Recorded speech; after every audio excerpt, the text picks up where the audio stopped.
Come alive, two ex-players in the studio, ready to thrive. Friends and fans, uniting with the truth, sharing the passion, yeah, that's our proof. Chasing the highlights, where dreams come alive. Two ex-players in the studio, ready to thrive. Friends and fans, united with the truth, sharing the passion, yeah, that's our proof. We treasure the legends, those who paved our way. In every single chapter, we're here to stay, breaking down plays. Good evening, everybody, and welcome to the Chasing the Highlights podcast. My name is Lonnie Washington, and I'm here in rainy Arizona. That's right, we don't get much rain, but today it has been raining. We definitely need the rain. Also, I'm here with my co-host, Tony Robinson. He's in Texas. Hopefully the weather is good out there this evening. Tony, how you doing? Pretty good. Yeah, the weather's good. No rain yet, but it's coming soon. So it's coming soon. Yeah, I mean, we don't get much rain here, but for some reason, we're getting this rain. I'm not complaining, man. We need the rain, so I'm good with that. And so this week, we're going to be talking about week number 12, which is a really important week. It seems like this NFL season is kind of like in hyperdrive since me and Tony, both of our teams are out of the race. The Washington Commanders, they took it on the chin in Madrid in a tough loss against the Miami Dolphins on the last second. It should be in overtime, and Washington the Commanders had a chance to win the game in regulation time. The defense played better. However, they didn't get the job done. And therefore, we cut our kicker, Matt Gay, who was just horrible with us. I mean, we paid him $4 million guaranteed, the highest paid kicker in the league, Matt Gay, for the Commanders. And, from 50 to 60 yards, he was 4 of 9 this season. And he missed 2 field goals in this game, was kind of a direct response. And so the Commanders are on a bye week. And so my brain is on a bye week also. And I want to make sure, I'm totally done with my team, at least for a week. And then they have to figure something out because Jaden Daniels could be ready to come back after the bye week. They play the Broncos at home, and the Commanders have some decisions to make after that, whether they're going to play him or not. Terry McLaurin might be back too. And so we've got a lot of decisions to make. We are a better team than what we're showing, but we just hit a wall. But the good thing is that if we can get this defense back, maybe we can get some wins down the stretch. But I don't want wins, guys. I want draft order now. Once you're not quite mathematically out of the playoffs, but you kind of get draft order. That's why I'm rooting for the Cleveland Browns now, so they can get more wins than us, so we can jump over them in the draft order, Tony.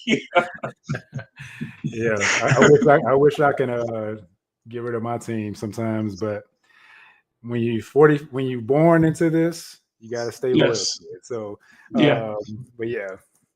Yeah, when you're born into it, it is what it is, right? And so, so we're going to start off the show. We're going to talk a little bit about, last week's games, week 11, before we start to preview week 12. And it was a pretty good week of football. But, I got to start the show off talking about these guys, the monsters of the Midway, right?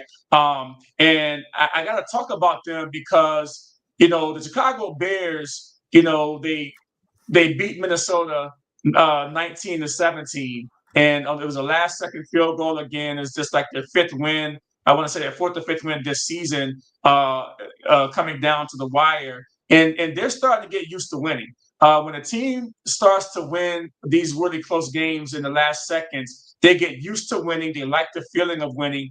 And Caleb Williams has, just been steady, right? He's been really steady, and J.J. McCarthy, I think a lot of people got to figure out what's going on with him because he was absolutely atrocious this week. And he's still a young quarterback. This is essentially his rookie year because he was hurt last season. But the Chicago Bears, guys, listen to this. Chicago Bears are on top of the NFC North Division, okay, ahead of the Detroit Lions, ahead of the Green Bay Packers. But they do have a tough stretch coming up towards the last 6 games of the season. And we're going to see if these cardiac Bears can continue their run. Tony, what do you think? You can't take the cardiac anything from the Browns back in the day. That's where it came from, was the Cleveland Browns cardiac kids, what they called it. But the Bears are playing really good. I mean, they're finding ways to win. This is what great teams do. As you get into the later later in the season and stuff like that, you see who the good teams are, kind of. It's just like, they find a ways to win these close games and stuff like that. They'll blow you out, or they can win. If they can win close games too, that's the sign of a good team and stuff like that. So looks like they slowed down the Minnesota Vikings top receiver. Jefferson only had 5 catches for 61 yards. Yeah. The running game didn't do much. I mean, they're solid, but like you said, McCarthy had 2 interceptions. His QBR was 22. Oh, wow. It's really bad.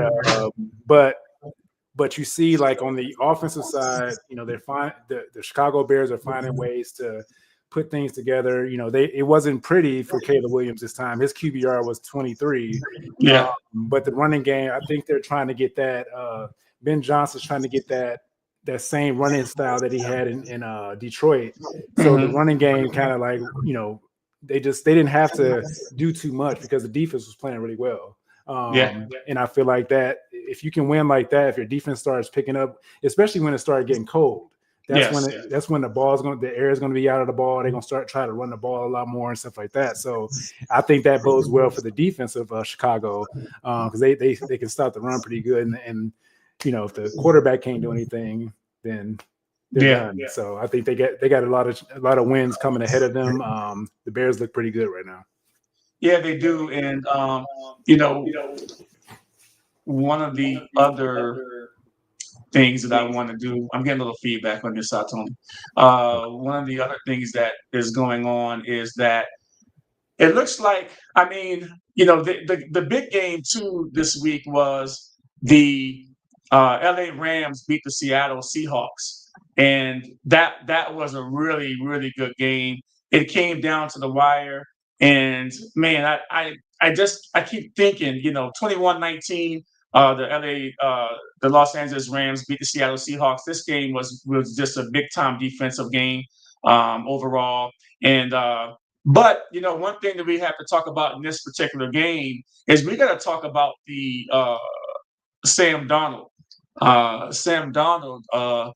I saw some things that that I thought that he got rid of. I thought this was the old Sam Darnold. Sam Darnold was 22 of 44, 279 yards and 4 interceptions. And I was a little bit taken back by it because, man, he had been talking about a candidate for MVP this year, and MVPs just don't have really 4 interceptions. And when you start talking about Sam Darnold, and you start talking about some of these guys, Danny Dimes, and all these guys have had histories of, not having a lot of success. And then they go to a team and they start to have success. And then you get one of these moments in the big time game. You kind of wonder to yourself, man, are they reverting back to their old self again? Because to throw 4 interceptions, and this actually shows how good that the Seattle Seahawks are, because they missed the last second field goal wide right in this game. To win the game, even though they had Darnold had 4 interceptions, so their defense was right there, and it was a really back and forth game. But Tony, is this the old Sam Darnold that we're seeing, or is this just kind of like just one of those games? Yeah, just like I said in the last podcast we had, I was talking about Sam Darnold. The only way that Sam Darnold could win this game is if he doesn't turn the ball over. And what did he do? Turn the ball over. Maybe I jinxed it. Sorry, Seattle fans. I was just being truthful. If he takes care of the ball, he doesn't turn the ball. The team wins. Because their defense is playing lights out. You just can't give the ball up. When you give the ball up, especially to the Rams, the Rams going to capitalize on that with all the weapons they have over there. You got Matt Stafford, went for 15 for 28, only had 130 yards, but he threw 2 touchdown passes. Yeah. He wasn't that good, but he's still MVP. Yeah, I think he's still MVP candidate because of this win. Yeah, he played because it's all about, because when you don't have to put up many points. They ran the ball a lot more. Kyron Williams had 91 yards for a touchdown. They Puka Nacua came in and did some things and stuff like that. They didn't have to do much, so they just had to not turn the ball over themselves to give it back to the Seattle. Right now I have Matt Stafford as the front runner for the MVP now. It was Baker a few weeks ago. But it was Dak too. But their record don't support that. Baker, their team has lost a couple straight now. And so now the cream is starting to rise to the top, right? So the good players start to play their best ball this time of year when it comes down the wire to the playoff time. And Matthew Stafford has been consistently good. I think 20 touchdowns, 22 touchdowns, 0 interceptions, over the last 7 games. Just a veteran. It's a veteran play, just being smart, and like they have a good squad around him. So yeah. So good. I mean, I think if I'm going to be doing my power rankings, I think the Rams would be number 2 this week on my power ranking. So that's good. And so we're going to keep moving on. And this is a hot button right here, right? This is a real hot button. Shedeur Sanders. There was a Shedeur Sanders sighting in Cleveland.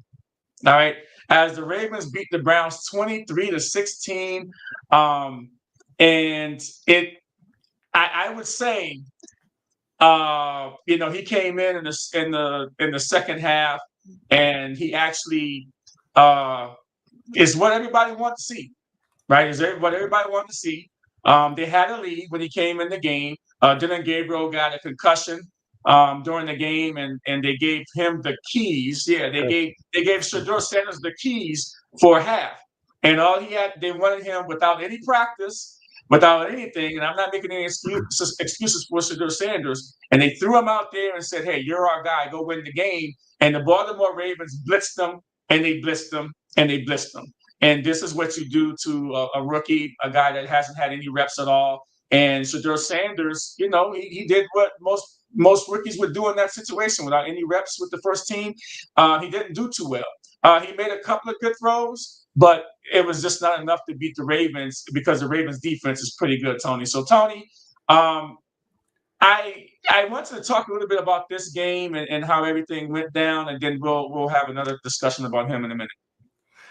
I mean, just looking at what happened before he came in, the offense wasn't doing anything once again. So it wasn't that,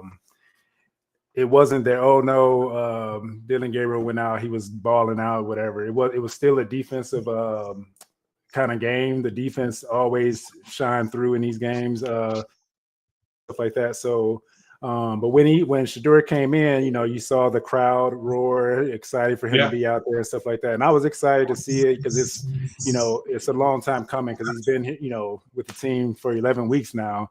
And he hasn't had any reps. So I was like, I wasn't expecting too much out of it. But I wanted to see him succeed. But, it's kind of hard because we want to see him succeed, but we don't want him to play with this, sorry team is what we have right now. I kind of wanted to, as the season went on, I kind of wanted him to wait. Probably like 3 or 4 weeks ago, the light bulb went off. Like they're tanking. That's what I feel. So I don't think they really want to win. Just to be truthful, that's how I feel. That's my opinion, but I could be wrong. But I hope that when he goes against he gets his whole week, and they actually give him an opportunity to win the game. Because I feel like if you actually want to see how he's going to be for the future, we actually have to play and try to win these games, even though that helps you out for your Commanders. But I want him to win too. I want to see what he can do to try to win the game. But we always make a player or two to make us lose the game. It's always something that comes up in the game where we just can't get over the hump. This year, it's like they don't want to. It's almost like they don't want to win. That's how I feel. So they do everything they can to lose the game because the defense is playing lights out. You got Myles Garrett getting 5-6 sacks a game and stuff like that, breaking records and stuff like that. And then you got this offense just sitting here just like blah. I mean, and Tony, I got to tell you that. There was a little controversy after this game, or Monday. Some things said about Shedeur Sanders, and after the game, Shedeur Sanders he sat on the bench. He did not meet and greet the other team. Lamar Jackson was looking for him, and Rex Ryan Get Up said that he was upset at Shadur Sanders. He said that Shadur Sanders is making this about him. He should have got his butt off the bench. Well, I'm paraphrasing. He should have got his tail off the bench and got out there and shook Lamar Jackson's hand, talk to him, get some wisdom from him, be a good teammate and be a good sport and go out there. But he sat his butt on the bench like, this was the 7th game of the World Series or something.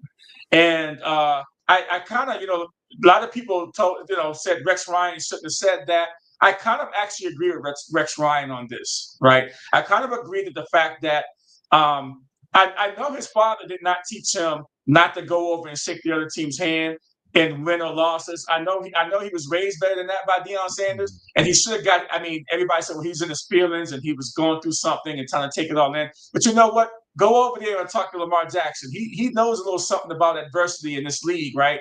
And go out there and shake his hand, maybe get a jersey. Maybe he'll give you a couple of sentences in your ear to encourage you for this next potential start that you got. So I totally agree with Rex Ryan, and I know Rex Ryan has been his toughest critic. I don't agree with him on everything he said, but here I think he might be onto something. What do you think, Tony? I can see the point you're trying to make, but I also want to still know that he's young, and I know that his dad obviously wouldn't want him to do what he's doing, what he did. His dad would have told him to get your butt up and get over here, right? If he was still in Colorado or whatever. But I also feel like, he's young. He, like I said, like we had a conversation earlier today. These are young 23-year-old kids. We did things that we regret when we were 23. So it's like, why are we holding him to such a high, pedestal or whatever, how he should, this is his only shot. This is his only shot. How he shouldn't act and stuff like that. And it's only based on who his last name and who his dad is. And it shouldn't be like, because he's not the only one that's done this in history. So for everybody to come down on him I'm sure he would never do that again. Because to your point, for the side that I get what you're saying is that he should have went to Lamar Jackson, get that wisdom and talk to him, because like we said earlier, Lamar Jackson been in a situation where he was counted out, where they say he should be a wide receiver and stuff like that. He should, be this, be that, whatever. But he's like, no, I'm a quarterback, right? So he's been through some adversity with stuff like that. And I feel like Shedeur should have actually got that wisdom, like you said, to your point. And that's what it is. I mean, he's not going to do it again. We can't make excuses for him anymore. Okay, being young, being immature, and all that, that's fine. But I believe that Shedeur Sanders, he only has one shot, right? But we're gonna move on to this next question though. So he gets a week of practice. Okay, he gets a week of practice with the ones. All right, everybody knows his cadence, right? He gets some reps. He gets a game plan. Hopefully, that's geared towards his strengths. And he goes into Vegas and he plays the Raiders. And he does not look good against the Raiders. Okay. Now, if he doesn't look good against the Raiders, and now Dylan Gabriel is better. And I mean, he only gets one shot. If he gets to start this week against the Raiders, this is his one shot. And I hope that he succeeds, because now you really force Stefanski to say, wow, he really beat this team. All of the talent that we know that we've seen that he has is there. And you force his hand to not let him off the field. Because I'm afraid that if he doesn't look good against the Raiders, he won't get back on the field again this season, because Bailey Zappi, remember, is still on the roster. Right. And, he could put Bailey Zappi in, who's a veteran that can play. So I think that what if Shedeur doesn't look good against the Raiders? What happens? What the fan base that wants Shedeur to succeed, including yourself, what happens then? What say you? I don't think he's not gonna. I think he's gonna be really good in this game. Actually, with at least getting some preparation and get some play calling. Getting plays structured for him. If they really want him to succeed, they have to make sure that they ask him, what plays do you like? What plays do you want to run? Because in that game he was running Dylan Gabriel's plays. So now he has a week to Oh, get here's his one of the plays. team's plays. Hold on. No, it's plays that when you're with a rookie in the beginning, you want to get plays that he likes first. Don't give him the full playbook. So he has to have a playbook that's set for him. And I'm not the only person that's saying this. It's NFL players are saying it too. No, when you're a second So string, he you run the needs plays that when you come in the game, you needs run the plays plays that set up for he you. needs plays for himself. The plays is going to make him successful and make the team successful. That's what he needs right now. Then once he plays better, like week to week, then you open up the full playbook. You don't give him the full playbook right away, especially when he hasn't had reps. He's still new, so you got to treat him like a rookie starting in week one. It's the same thing you would do in week one. So he's starting week one. This is his week 2 right now. So I feel like this is what he needs to have success. So I don't feel like this question. I don't think he's going to play bad. I think he may have some growing pains still, because it's still like offensive line and guys dropping passes that were open in this last game. I feel like it's going to happen again. They just been dropping passes all season. So when you got so much money tied up into 2 players on the team, we got to get rid of one of those contracts to actually get what we need. So I feel like go in the offseason and get AJ Brown and we good. Yeah, I mean, we got to put a wrap on this one, but he's only got one shot. If he doesn't do well in this game, I don't think he'll get another shot, and people will say, "I told you so." And Stefanski will continue with his guy, Dylan Gabriel, and I don't really think that we'll see him again the rest of the season, but. We'll see. We'll see. We got to move on to another topic, but we'll see. We might can have another discussion at some point, maybe on Lonnie and Friends, a little bit deeper into this, Shedeur Sanders thing. But let's talk about the Buffalo Bills. All right, the Buffalo Bills, man, they look good. I mean, the Buffalo Bills beat the Tampa Bay Buccaneers 44-32, with Josh Allen scoring 3 rushing touchdowns. He also had 3 passing touchdowns too. I mean, to see them. Beat up on the Tampa Bay Buccaneers was kind of crazy, and he went off. And is this the Josh Allen that we want to see? That is kind of just the Josh Allen that is just like, hey, this is my time. Superman. Is he Superman? And I think that's what I want to actually see, if he's the Superman guy. But we don't know that. But boy, he looked awfully good. He looked like last year's MVP in that game. And if he's going to play like that the rest of the season, I think the Patriots are going to have a tough time with him the next time they play. I know that he's a Superman kind of guy because everything I told you this earlier, that he feel like he has to win the game by himself and he doesn't trust his teammates. That's just my observation, especially because I got James Cook on my fantasy team and he keeps vulturing touchdowns on the goal line, and it's pissing me off. Or they give it to Ty Johnson or somebody else that, not the guy that they paid. But Josh Allen, yeah, he's playing. He's trying to inch up into that MVP category again. With this game, throwing 3 touchdowns, rushing for 3. He had 2 picks, but that's a small blemish on his because they won the game. They put up 44 points. So and most of it came from him. So his productivity and stuff like that. But Baker plays okay. He only had 173 yards. Sean Tucker came in. I had Rashid White in my daily fantasy, and Sean Tucker, whoever this guy is, he has to be a good player. I mean, he's did what he did. He had 2 touchdowns, 2 rushing, and 1 receiving. So, wow. But Josh Allen, he's the man right now. Yeah, he's one game back behind the Patriots. Still, he's keeping pace. And this showdown with the Patriots coming up in a week or 2, and we'll see how it fares down the stretch. Hey, man, you know what? The Philadelphia Eagles, AJ Brown, he might be selfish. He might be a lot of different things, but he had 7 catches in this game, not for a lot of yards, but I mean, they didn't need to do a lot of yards. I mean, the Philadelphia Eagles defeated the Detroit Lions 16-9. The Eagles defense just totally dominated this game. And if the Eagles, I don't know if this is a sustainable thing for the Eagles.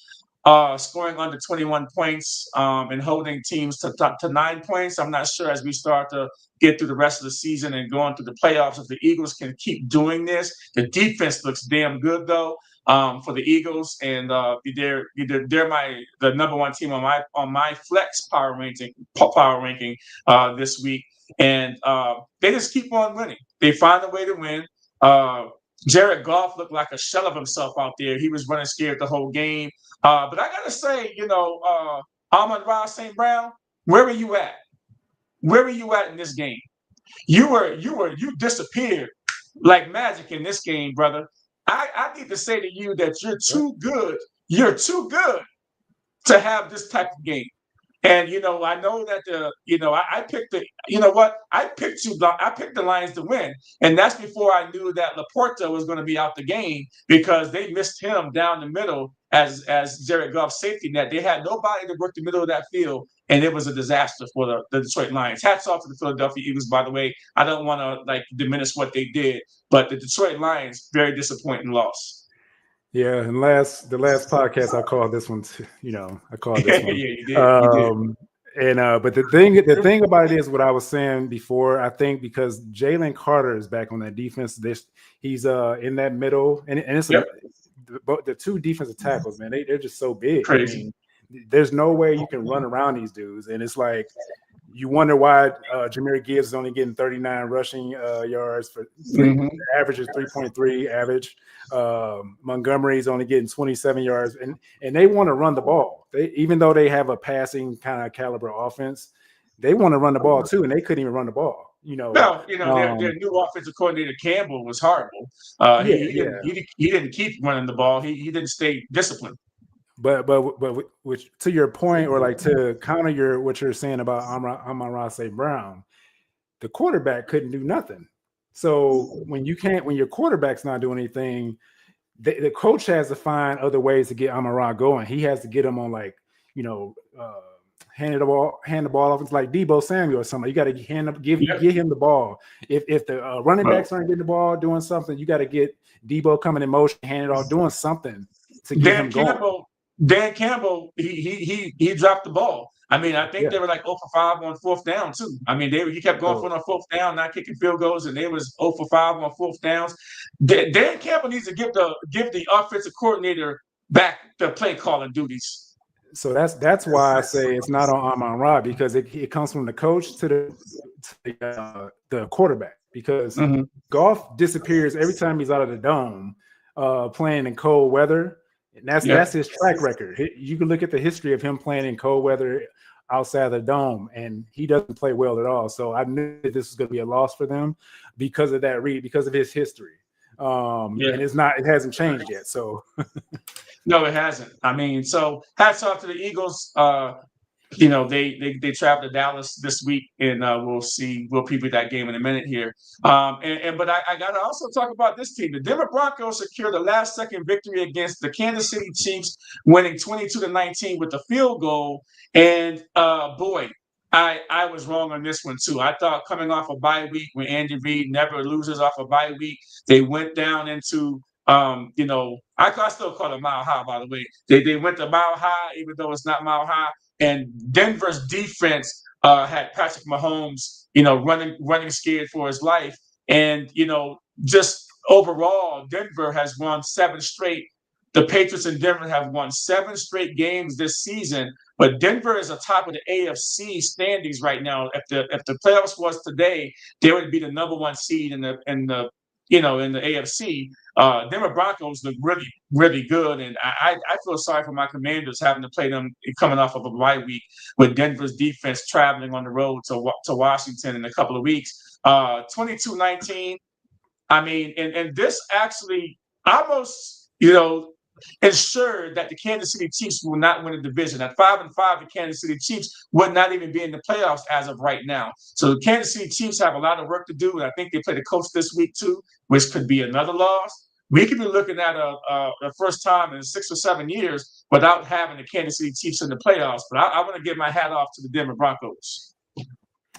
Yeah, Denver looks really good. I mean, Bo Nix, I mean, they look pretty good. I mean, it's mostly the defense. I mean, in this game, to me, I mean, Bo Nix went from 24 for 37, 295 yards, no touchdowns, no interceptions. It was mostly the defense to me because the offense didn't really put up big numbers. Right. I mean, I feel like the Chiefs are missing a running back, a true running back, a young running back that can actually get them over the hump. I feel like because they can't run the ball properly, they're playing the pass and it's stopping. I mean, I don't know. It's stopping the run too. It's kind of hard to tell what's going on with them, but they need a running back that's I mean, they got Pacheco and they got Pacheco didn't even play. Kareem Hunt had 59 yards. Yeah, only Kareem Hunt played, and he had 59 yards, 1 touchdown. But I feel like you have to be able to Mahomes threw 45 times because they're trying to win the game, but you got to have more balance than that. You got to run the ball a little more, like get Worthy coming in a motion and get him the ball because he's so speedy. Like get him going because he didn't do anything. 3 for 25. I mean, Kelsey had the better game, 9 for 91 for a touchdown. Yeah, but you got Rashee Rice with 6 catches, only 38 yards. It's like you have to. They don't look like the same Kansas City Chiefs from the past and stuff like that. So nobody is scared of Kansas City anymore. No. Nobody's scared of Kansas City anymore. Some teams got the aura when they hit the field. They already got 6. They already got 3-4 points already.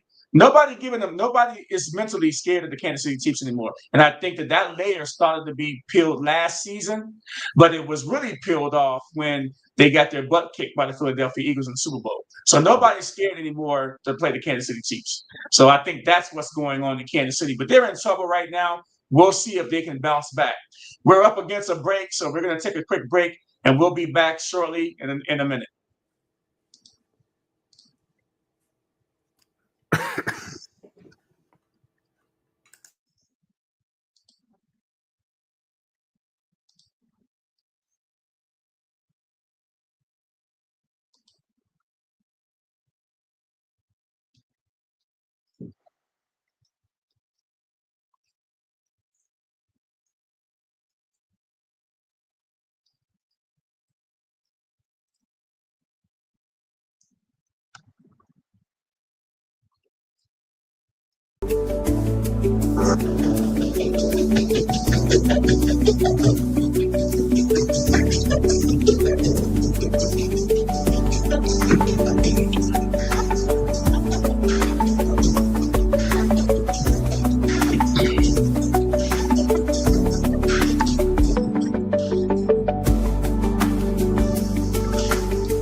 Welcome back, everybody, and thank you for joining us tonight.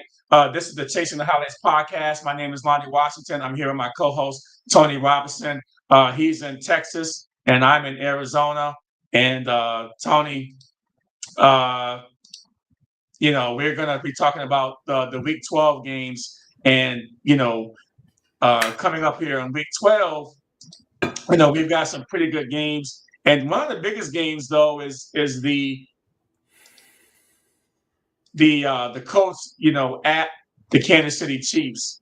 And as I kind of said before the break, that the Colts at the Kansas City Chiefs, man, the Chiefs are 5-5. They're out of the playoff hunt right now. The Colts are, I think they had a bye week last week. Did they have a bye? Yeah, I think they had a bye week last week. And they're going into the Chiefs. Now, this should be a game that the Chiefs should win because they're playing at Arrowhead. The weather has changed. The Colts is a dome team. We talk about these dome teams going in cold weather when that temperature drops. This is one that the Chiefs should win, and it's a must-win game for the Chiefs. So, Tony, what do you think about this game? Because, obviously, the Chiefs need the game. The Colts need the game in terms of trying to stay ahead and getting that number 1 seed. Do you think the Colts can go in and put the dagger in the Chiefs in their head? I think they have a chance to do it.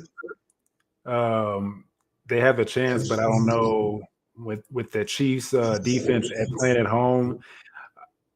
I don't know. It's hard because they're 5. I mean, they haven't been playing really well. Like like you think they would. Like the Chiefs usually play at home, but I think the Colts actually made some trades to actually make them a true powerhouse to get ready for the playoffs. I mean, the trades they made and stuff like that. I feel Sauce like, Gardner. yeah, I feel like they're getting ready for a run because coming out of the bye week, I feel like they got some things figured out. Like now, Sauce Gardner has some more time with the defense, Yes. knowing where everybody's going to be and stuff like that. And they got some, I think they got another cornerback or another DB back from injury too. Because a friend of mine is on my son's swim team. His daughter's on the swim team. He's a Colts fan.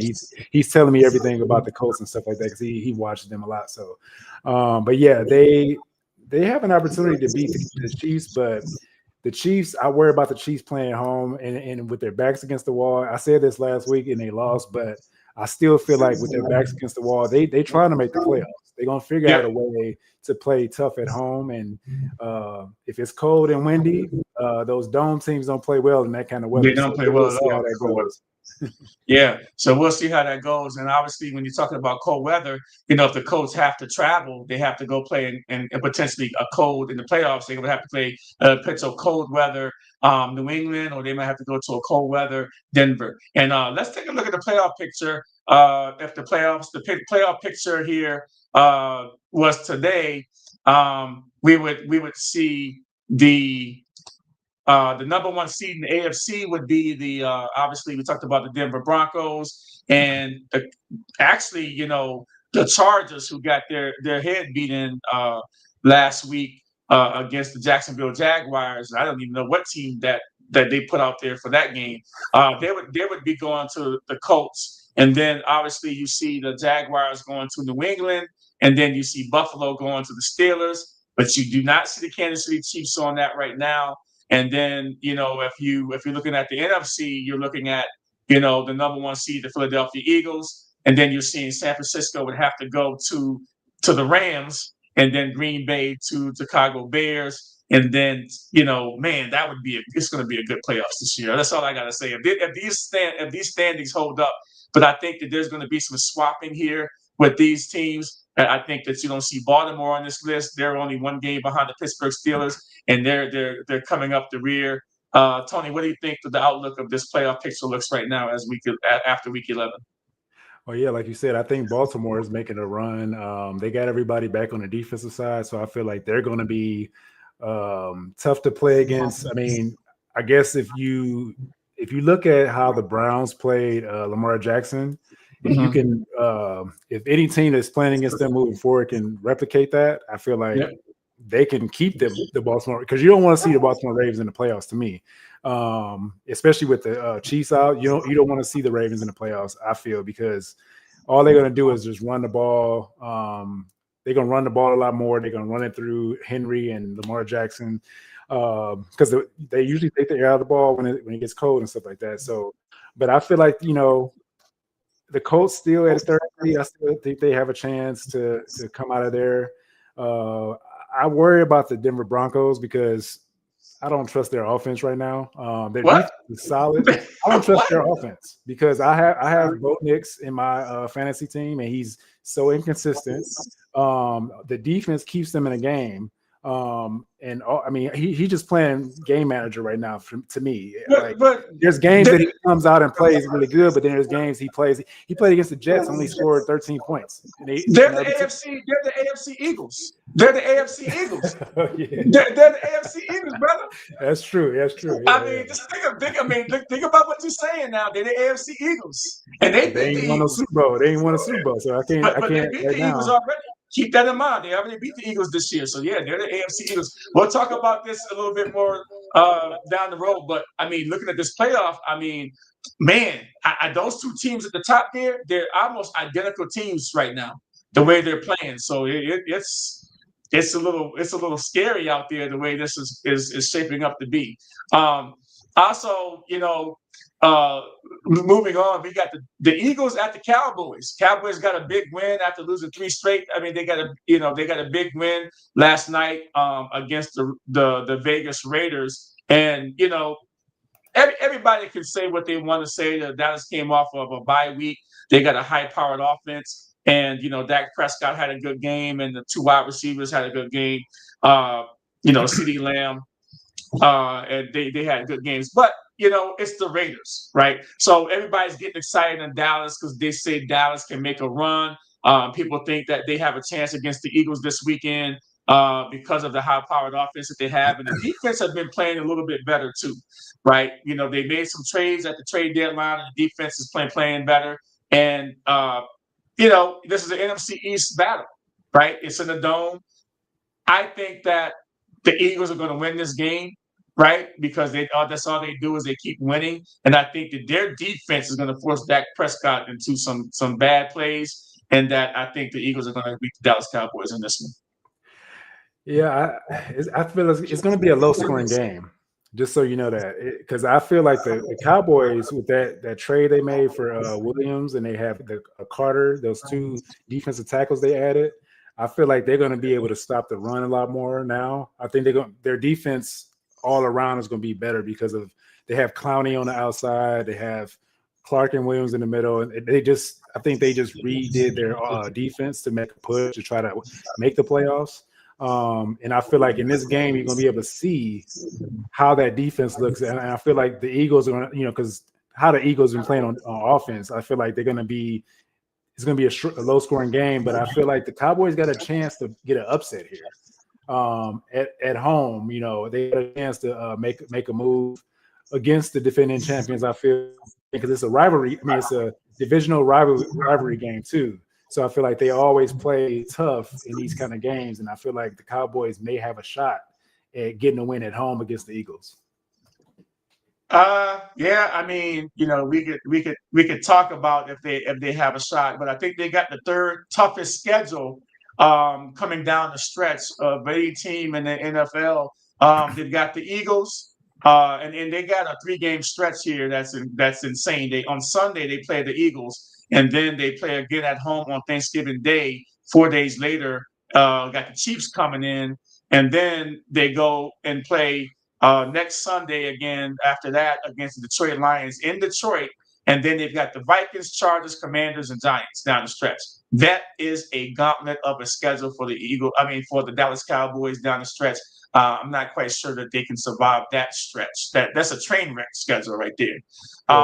This is game one right here, and I feel like they can possibly get this one if they keep it close. They can't let Saquon get off. They can't let the quarterback do what he want to do either. They have to solidify that run game, stop that run game, and because they can't pass, they're not passing the ball. So if you stop the run game, they should be fine. Yeah, well, Mike Greenberg thinks that the Cowboys got a chance too. So maybe you and him could, or maybe y'all are on to something. I don't know, but we got also the Buccaneers at the Rams. Both of these teams had tough games last week. Buccaneers coming off a tough loss in Buffalo. Obviously, warm weather teams, going into Buffalo playing in the cold weather, they didn't do well. Josh Allen had his way with the Buccaneers last week. Buccaneers are reeling a little bit. They've allowed the Panthers to be one game now behind them. Yeah, the Carolina Panthers. Think about that. Carolina Panthers are now starting to play their best ball. Where we didn't talk about that game last week, and 400 plus yards passing with Bryce Young there for the Panthers, and they're on now one game behind the Buccaneers, and they could be, tied with the Buccaneers if the Buccaneers go, which is very possible, to get to the Rams. And this game is going to be a tough game. Buccaneers definitely need a win. They're in the dome. Buccaneers are going to play a lot better in the dome in Baker Mayfield, but boy, the way the Rams are looking, and like I said, I got them, on my second of my flex power rankings this week. And I don't see the Buccaneers going in and beating the Rams, although it's possible. But unless Baker has some Houdini tricks up his sleeve, I think that the Rams are going to win this game. Yeah, I mean, the way they're going to win this game is if they get the same Baker that played up in Seattle when they stole that win up in Seattle.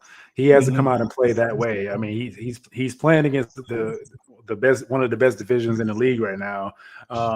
and he went and stole one in Seattle. So this is his opportunity to go steal another one against the team that he played for too. So yeah, so he resurged. I think that was the resurgence of his career when he went there. Yeah. So he got another we'll shot. see. I feel like he still. I think they got a chance, but I think their injuries are gonna hold him up a little bit against the Rams team. Oh, you think the injuries are going to hold up the hold up the Buccaneers? I feel like the Rams are going to win. Yeah, I think so too. I think we're both on it with this, and so yeah, we'll see. We're going to be looking at now the Carolina Panthers. Carolina Panthers going to play the 49ers in San Francisco. The 49ers coming off of beating up on the Cardinals, but they gave 47 completions to this Kobe Brissett last week in Arizona. But Brock Purdy's back, right? He came back. He didn't miss a beat. He actually looked really good out there, and didn't look like any injuries were going to be bothering him.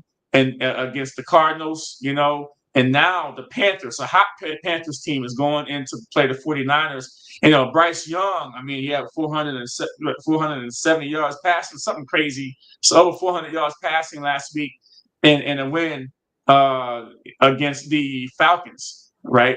And so, boy, we didn't. I kind of got a feeling about this because they played all these different teams tough. They shut the Falcons out the first game.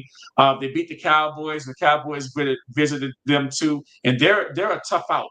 The Panthers are a very tough out, and now they seem like they're starting to gel as a team. And the 49ers got to be careful in this game. Yeah.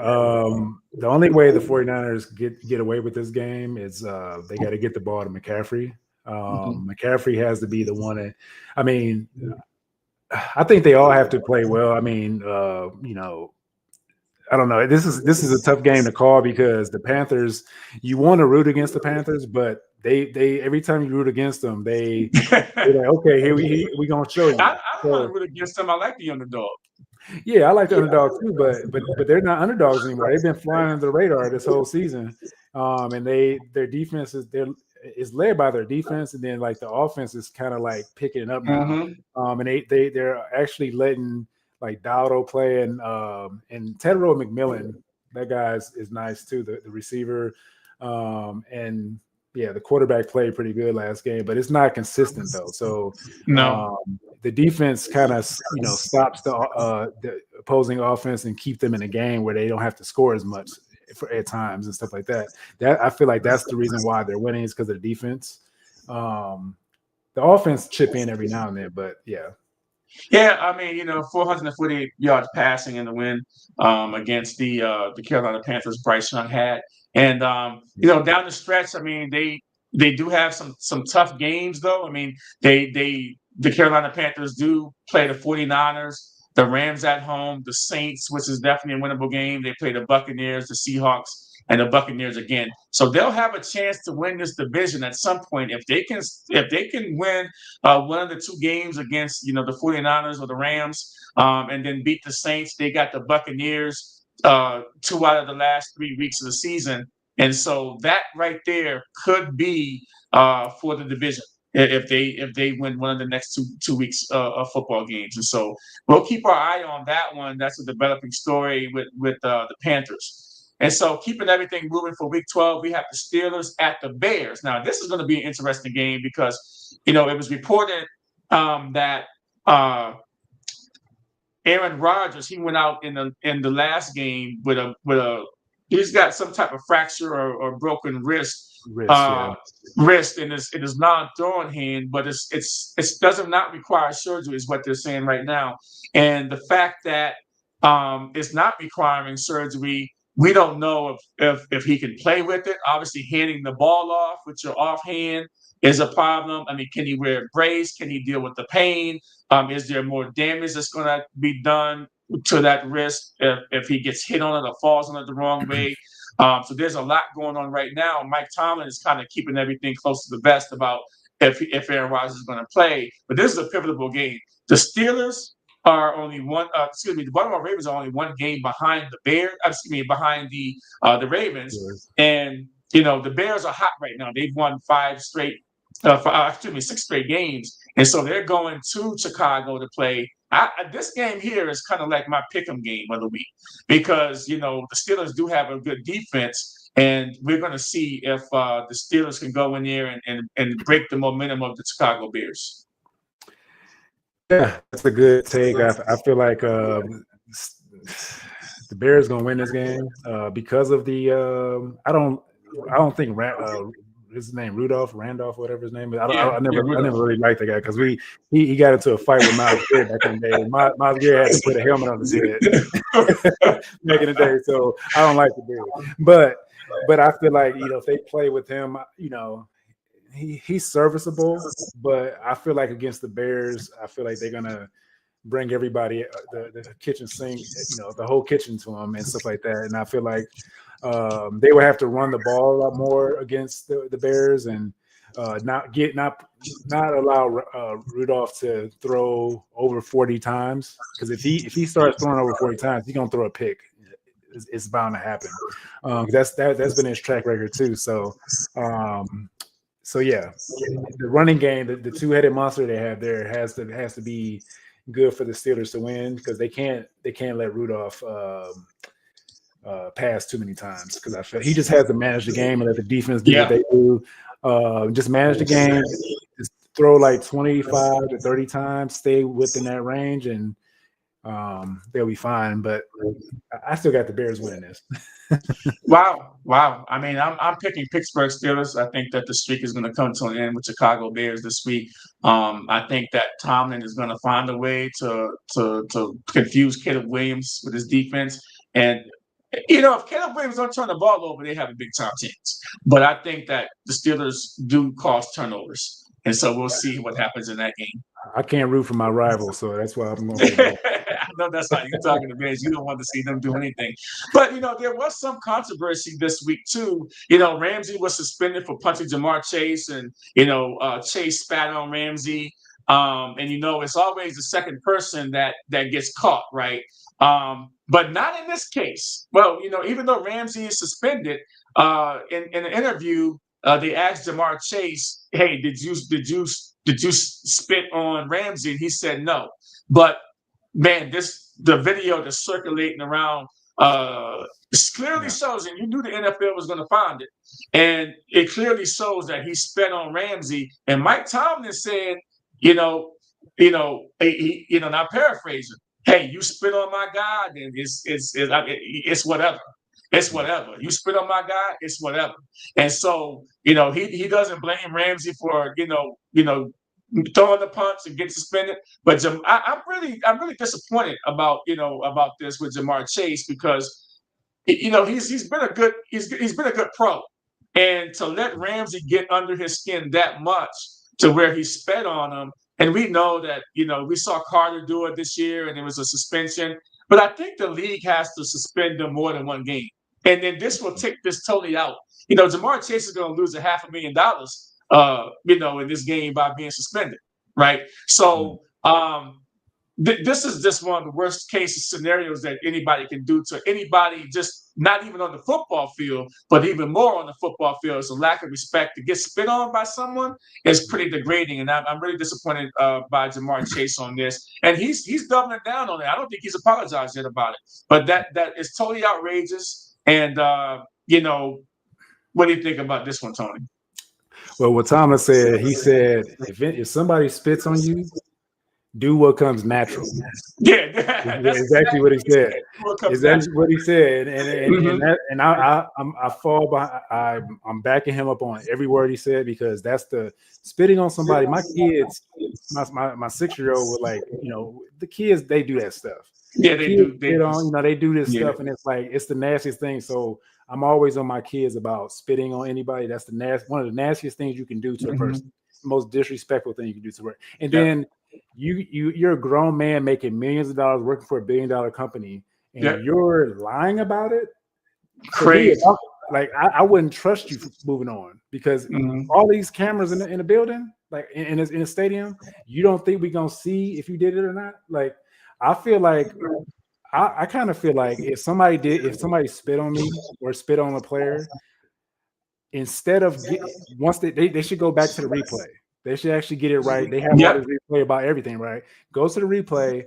If they see that somebody spit on somebody, the person that swung on this dude shouldn't get suspended. Should not get suspended. Because that's a natural thing you do. Like you defend yourself. Like, what are you doing? Spitting. Like that's the worst thing you can do. So I feel like the second person that swung shouldn't get a fine or anything at all. Because the one person that did the heinous act, the bad act, should be the one that's getting suspended. He should be suspended for like 2 or 3 games. Yeah, but for lying, he should get suspended for lying. In lying too. Yeah, he should get 1 for the spitting and 1 for the lying. I think he should have got 2 games at least, and that would cost him $1 million.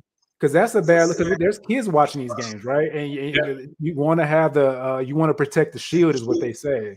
And protecting the shield is like you got kids watching these games and you doing this stuff, and then they go out and do it, because they saw somebody on the NFL. Like they do everything. They're very impressionable. So when kids see these games and see you doing this, even though it's all entertainment, but spitting on somebody is not entertainment. That's disrespectful. Nah, that's the lowest of the lows you can do. And I'm getting pissed off about it because I don't like. I was mad at the fact that when I saw this interview, because I didn't know what happened, and then I saw the interview, and he says, I didn't do it, and then all of a sudden, it comes out and it shows clearly that he did, and he told it in front of the media right then, and then he hasn't come out, and I don't think as of today, Tuesday, I don't think he's come out and even said, hey man, you know what, man, give me Ramsey's phone number.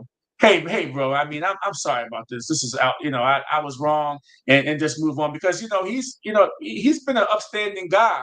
He's a diva, of course, but he's damn good, right? He's a diva, but he's damn good. He hasn't had anything on his record so far that would say that he would do something like this. But I was disappointed in seeing him do that, and I think a lot of people are too.